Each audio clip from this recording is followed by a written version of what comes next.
When AI first took over the corporate world, it sold every CEO a simple version of a world where robots take over everyday tasks efficiently, humans are needed less and less, and your productivity skyrockets over the night. Of course, every CEO jumped to seize the opportunity, which led to around 55,000 companies letting go of their workers to rely on AI. After all, they were sold on an irresistible pitch in which the business could lower its costs, automate repetitive tasks, and redirect its resources toward growth. On paper, the theory made complete sense. What nobody told them was just how catastrophically wrong abandoning humans for AI would turn out to be. 2024 ended with a staggering 152,000 tech employees laid off globally.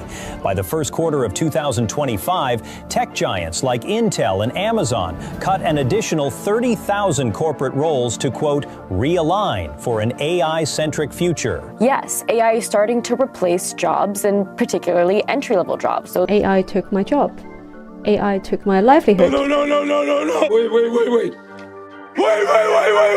In 2025, MIT published a detailed report on the use of AI in the workforce and found that the billions of dollars invested in replacing human workers have yielded no effective results. In fact, 95% of AI corporate integrations failed to generate any meaningful revenue. A separate study done by the org view of senior business leaders found that 55% of CEOs that had gutted their workforce in favor of AI were now regretting their decisions. Think about it for a moment. We are not talking about a fringe minority, but rather more than half the number of people who had fully bought into the promise of AI, now backtracking. To understand why, you don't need to look at report findings or statistics. You just have to look at what happened to companies who bet their future on AI. And nowhere does this story play out more clearly than with one of the most beloved apps on the internet, Duolingo.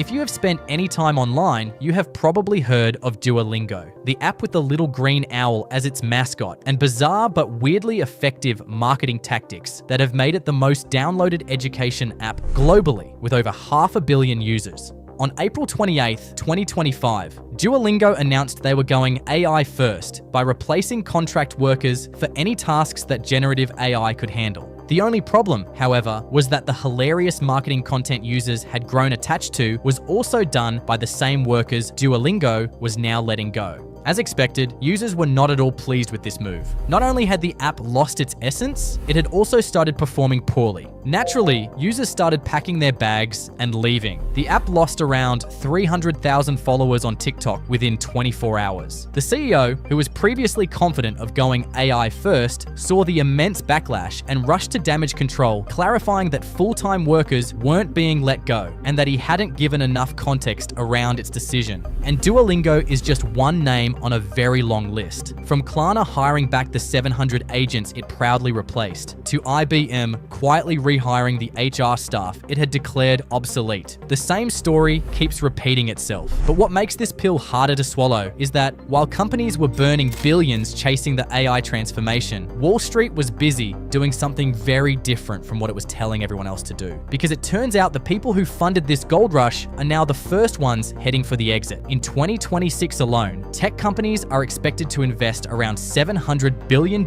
in AI infrastructure. All the giants of the industry, including Amazon and Microsoft, have poured a ridiculous amount of money into building the data centers, chips, and computing power that AI runs on. And sitting at the very center of all of it is OpenAI, the company that started this whole conversation with a $20 a month chatbot and has since become what analysts are now calling the biggest capital burning company in human history. In fact, its own internal records show that OpenAI is set to lose $14 billion in 2026 alone, with total losses expected to reach $115 billion in the next 3 years before reaching profitability. To put things into perspective here, the entire Manhattan Project cost roughly $30 billion in today's dollars. The Apollo program cost $288 billion over 13 years. Yet OpenAI is on track to burn through more than both of them combined, and it still doesn't know exactly when or whether the math will work out. Now here's the question no investor wants to answer. What has all of that money actually produced? Goldman Sachs decided to find out, and the answer wasn't something a lot of people in the industry would be happy to hear. Despite the billions of dollars invested, their chief economist found that AI contributed almost nothing to US GDP growth in 2025. And a lot of the AI investment that we're seeing in the US adds to Taiwanese GDP and it adds to Korean GDP, but not really that much to US GDP. Can I just pause there for a moment? Because your point, and I think this is in the forecast as well, is that basically AI investment has been negligible to US GDP growth in 2025. Is that a fair assessment? Okay. Yes, basically zero. In fact, as of 2026, they couldn't find any meaningful relationship between AI and economy-wide productivity. Forward-looking, 26, 27, 28, I think we'll see a gradually bigger AI impact. So arguably, we're going to see maybe a move up to 2.25% or 2.5% for productivity. That wouldn't be a shocking number. In simple words, despite hundreds of billions being spent and millions of workers being replaced, AI had barely moved the economic needle. And the smartest money in the room knew this truth before us all. According to Goldman Sachs, Wall Street investors had long stopped buying into the AI hype. In fact, the only reason these investors returned to AI stocks is that everything else simply looks way more affected by inflation. And when Wall Street stops betting on a dream and starts using it as a hiding spot, the dream is usually already dead. If you want to take a deeper look at how fragile the automation industry is, take a look at Builder AI. Builder AI had one of the most strongest pitches of the entire AI boom. It had raised over $445 million from Microsoft, SoftBank, and Insight Partners, and carried a valuation of over $1.2 billion. The promise was simple. Describe the app you want and AI builds it for you. It didn't require any coding or other technical skills. And for the people already riding the AI hype, this was the perfect pitch. The only problem was that there was no AI in the equation. In May 2025, a series of financial investigations revealed that behind the product Builder AI had a network of 700 engineers in India, manually building everything the company publicly claimed its technology handled on its own. Their solution to half-assed AI code was instead to use a room full of underpaid Indian programmers to massage the slop into a working demo. In other words, it's an artificial intelligence tool powered by biological intelligence. The worst part was they were able to maintain this lie for 8 years before anyone decided to take a look. And that alone should tell you everything about the inflated AI hype. So when people say the AI wave is a bubble, this is exactly what they mean. Companies slapping AI on their product to raise funding only to get exposed a few years down the line for selling a lie. The AI wave got so high at one point that even Taco Bell got in on it. On July 31st, 2024, Taco Bell's parent company announced it was bringing its drive-through AI voice technology, which it had been testing for 2 years, to Taco Bell. Now, for a machine that had gone through 2 years of trial and error, you would expect it to perform smoothly, but you'd be wrong, because just 1 year into operation, things started to go sideways. Within a year, the machine was accepting orders of 18,000 cups of water. Hi, welcome to Taco Bell. What can I get started for you today? Can I get 18,000 water cups, please? Asking the customers the same question over and over again. And what will you drink with that? I want a large Mountain Dew. And your drink?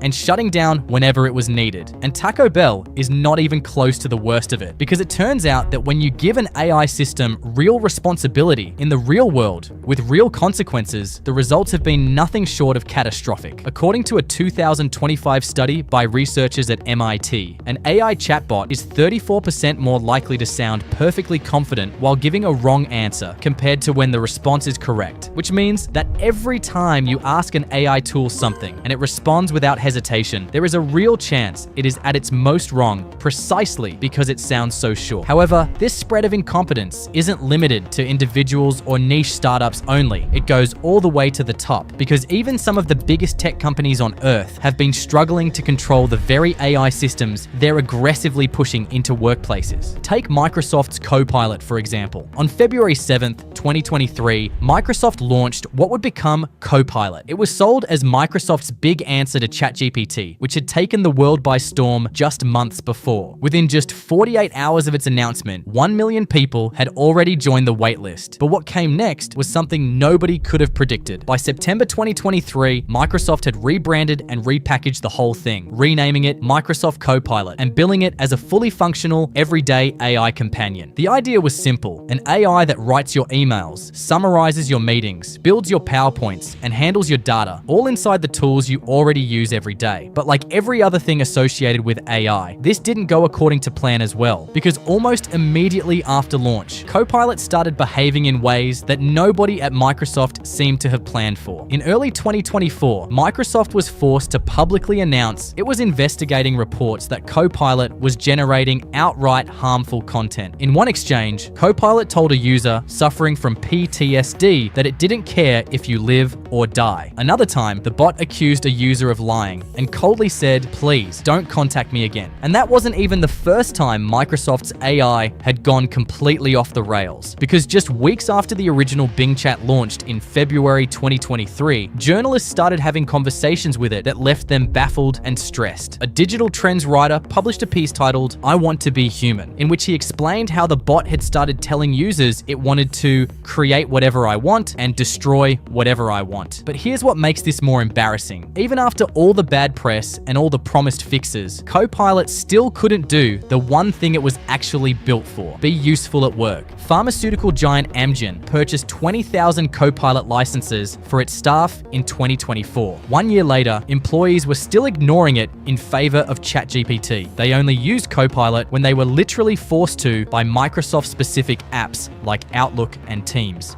And if you don't like Copilot, too bad. You couldn't get rid of it from OneNote, Excel, or PowerPoint, and in some cases, Windows itself. Literally no one asked for all this AI. In fact, everyone wants to know how to remove it. For everything else, they went straight back to ChatGPT because Copilot was simply insufficient for basic tasks. And if a $1 trillion company with the resources of Microsoft can't get this right, what does that tell you about the state of AI the rest of us are being sold every single day? While Silicon Valley was selling us the promise of an automated, advanced world where everything was done and decided by AI, they left out one crucial detail. AI has a ceiling, humans don't. And multiple studies have found this to be true. MIT researchers spent years mapping exactly where that ceiling is. And their conclusion was that the work least likely to be replaced by machines is the work that depends on empathy, judgment, ethics, and hope. Not because companies chose to protect those jobs, but because AI simply does not have the ability to do them. In fact, the wave of jobs created since 2024 is significantly more human intensive than the ones AI took over, which means humans can grow into higher and more stable roles. And that brings us to the question, why did organizations let go of their workers in the first place? The answer is in a Harvard Business Review study from January 2026 that surveyed over 1,000 executives and found that most AI-linked layoffs were happening in anticipation of AI's impact. Not because it had already proven itself, but because companies were firing real people based on a promise. And that promise kept failing. 79% of companies that actually tried riding the automation hype eventually ended up backtracking and returning that work to human employees. Do the math and you will find out that 8 out of 10 companies chose humans over AI. The executives who stood on stage declaring that AI would replace entire departments knew the math was shaky. They just believed they could outrun it. But you cannot automate your way out of needing people. No model trained on internet data has ever felt a single thing in its life. And that is exactly why it will never replace the people who do. The automation gold rush isn't collapsing because humans fought back. It collapsed because the machine hit its ceiling and there was nothing on the other side except the people who had been there the whole time. They burned hundreds of billions of dollars to learn a lesson that common sense should have taught them already. 2 vanilla creamers and 2 sugars. Was that a bacon, egg, and cheese biscuit? No.